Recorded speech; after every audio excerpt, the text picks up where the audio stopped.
Hello and welcome back to Up the Villa. This is a tactical look back on the last two games of pre-season, St. Louis and Nashville. If you are new to our channel, make sure you are subscribing, smash the like button and comment your thoughts in the comment section down below. So a win and a draw. I think the Nashville game, first half especially, was very, very good from Aston Villa. There's been a lot of things to take a look at on patterns and partnerships, which is the main important part of pre-season, the structure of the team, how it's looking. So there have been some standout things and there have been a couple of little issues that we need to just run through and iron out. So on today's show, we're going to take a look at some of the things that I've spotted, a lot of the things that we do anyway, and then we'll talk about the issue of Aston Villa conceding goals and giving cheap goals away, which seems to be the pattern that is continuing and must stop. Right. So we'll have a look at some of the things that I've spotted then. So we've started to press from a goal kick, similar to how we have been doing. We generally use this triangle technique on the edge of the box. We can see that John McGinn is the one that's jumped onto this central midfielder. And we have seen Boubacar Kamara being a player that has been jumping on this player as well, which is something that I really want to see a lot more in pre-season. We can see Leon Bailey has moved away from that right-hand side, coming central to contain St. Louis in the middle of the park. This is an area that we've seen in pre-season as well, which has been really exciting. I think the partnership with Rodgers and Marlon has been something that has been the pattern of both of these games, especially the link-up play, the ability to find Marlon in this channel, whether that's by going long, whether it's with incisive passes, whether it was Buendia playing in this pass through here. So unlocking and finding Marlon 1v1 in these situations and seeing where Marlon has generally been playing for Aston Villa, a little bit like Ollie Watkins in the width of the 18-yard box, being that central player along with Morgan Rodgers, I think has been exciting to see. Marlon has been playing as a second striker, and he has also been playing sort of as a number 10, the Rodgers role. And then here we can see we are in a 4-4-2 shape as usual. And then we've got the front two that have been very narrow and very together. I think that's something that I've spotted in pre-season so far, that these two players have been very, very central. Why do we do that? Well, we do it for this reason in here. We try and stop this midfielder, generally a playmaker from deep line positions, who probably wants to get on the ball and start spraying things around the pitch.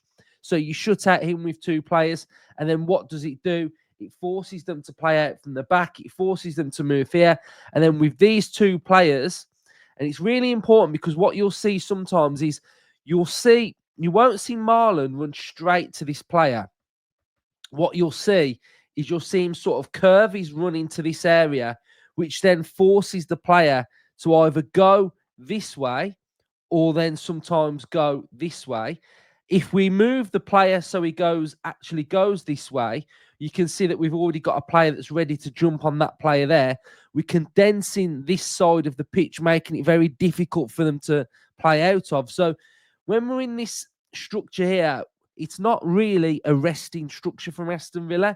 It's Villa trying to push and move and manipulate the opposition into an area of the pitch that we feel comfortable that we want them to be in.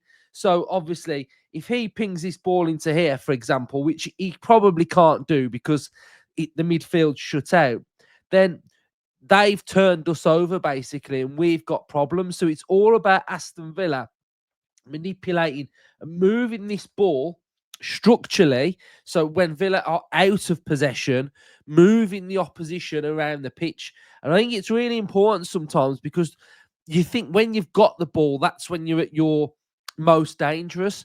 But when you haven't got the ball, how you are operating out of possession, moving the team into certain areas, it's vitally, vitally important. This was one of the standout goals that we've scored in pre-season so far. We've got a St. Louis player that tries to play a pass into this area. It's John McGinn who intercepts the pass, and boom, it goes straight into Morgan Rogers. Rogers plays an exquisite touch-bounced pass into the path of Donyell Marlon, who's able to drive forward and slip in Morgan Rogers into this position. So again, Aston Villa, just like I've been talking about, where are we? Let's go. Just like I've been talking about, we've got St. Louis in possession. Aston Villa, you can see we've gone full press.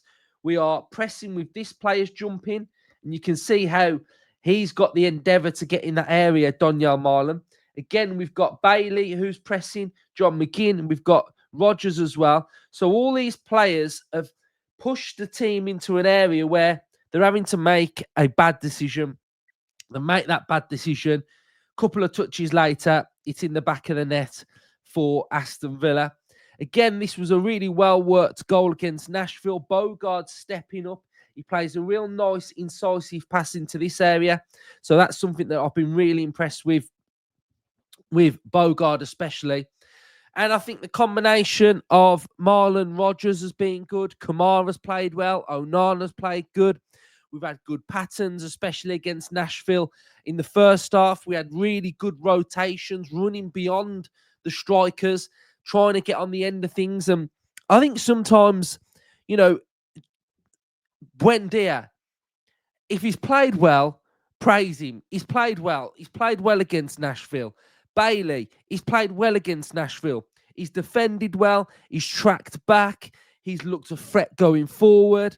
And it was just a real good performance from both of them that were working really hard for the team. The first half against Nashville, I've got no issues with how we played whatsoever. We played really well.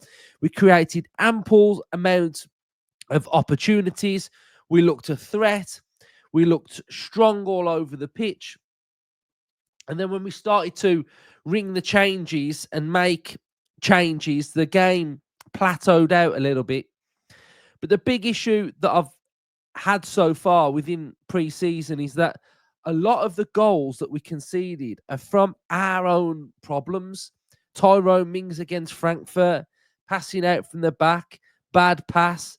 And we saw against Nashville for the second goal.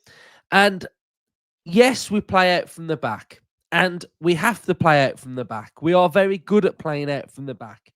But in this moment here, it's just not good. And why I'm so frustrated with it is I don't care whether we win or lose preseason games. I do not care whatsoever. The result is completely irrelevant. But what I do care about is listening to the manager, being structured and following out the plan. And that wasn't done here. When we play out from the back, we don't just make it up as we go along. It's not sort of Mings passes to Gauchi, and Gauchi just has his decision to knock it where he wants. There is a set routine of where this ball goes. And in this situation here, we've had an absolute shocker. There's so many bad decisions that have happened in here. And I've watched it back, and Tyrone Mings does go to play a quick pass to Maatsen, and he doesn't do it. So there's a slight problem that Mings dwells on the ball to start with. And then Mings passes to Gauchi. Now, Gauchi's got the ball. And yes, we want to entice some of these players to go to Gauchi. But we can't let them all bait and come to us and hone us into a position where we can't play out and we can't get out. And that ends up what happening. So Gauchi's got a touch here. We can see this player now. They're ready to get the ball from Gauchi. Gauchi just doesn't release the ball quick enough. It's not been released quick enough. We can see again how many, I think it was 6 seconds he's had the ball.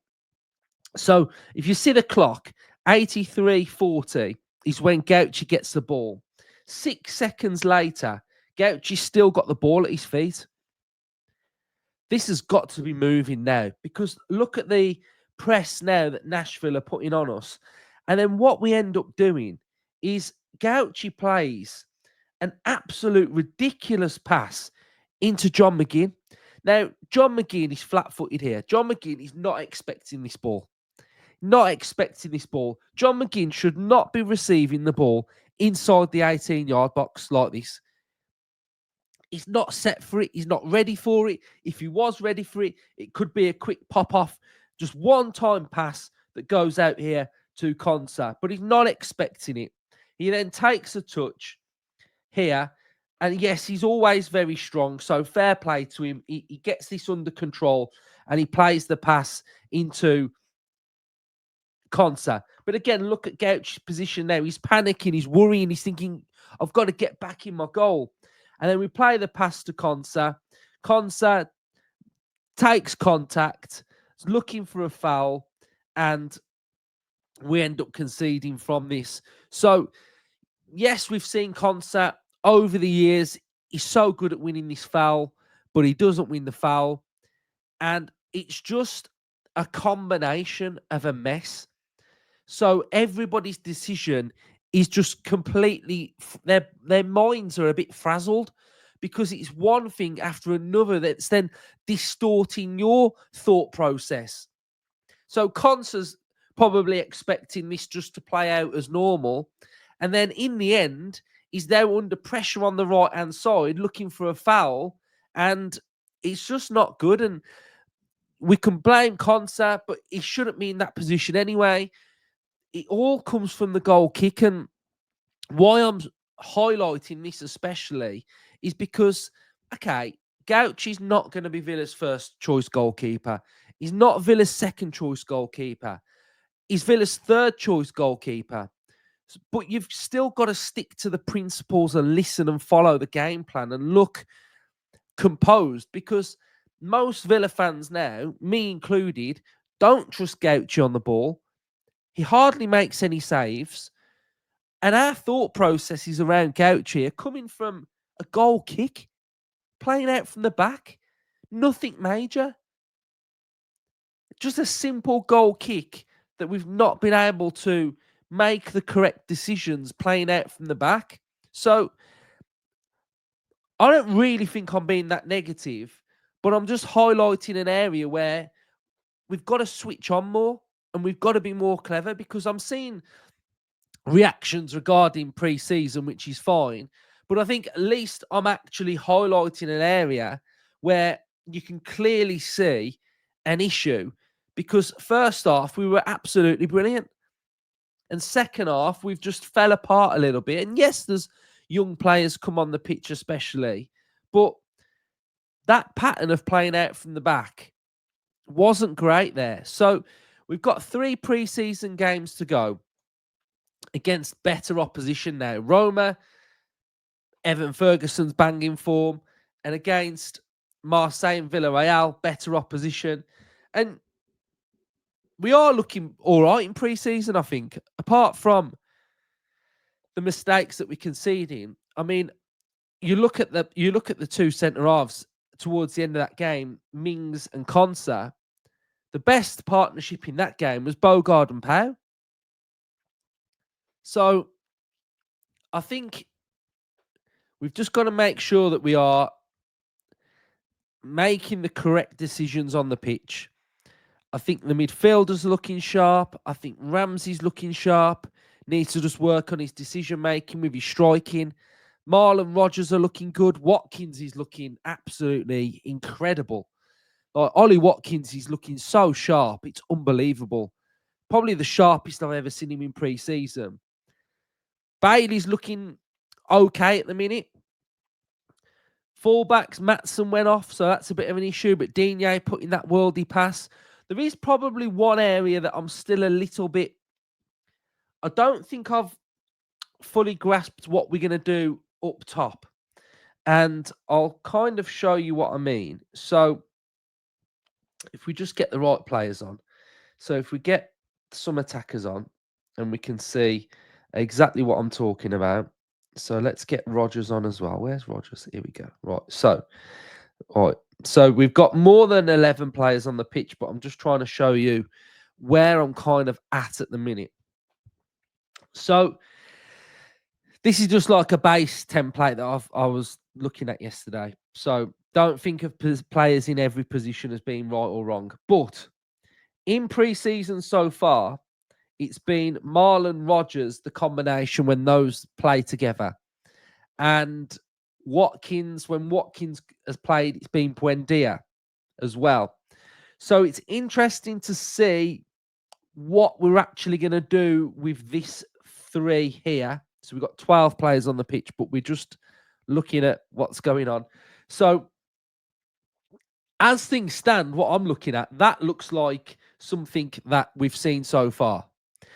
But we're not going to do that because Ollie Watkins is going to be starting up top and Rogers has to play. So what's the combination with Marlon? Because Marlon looks so good in here.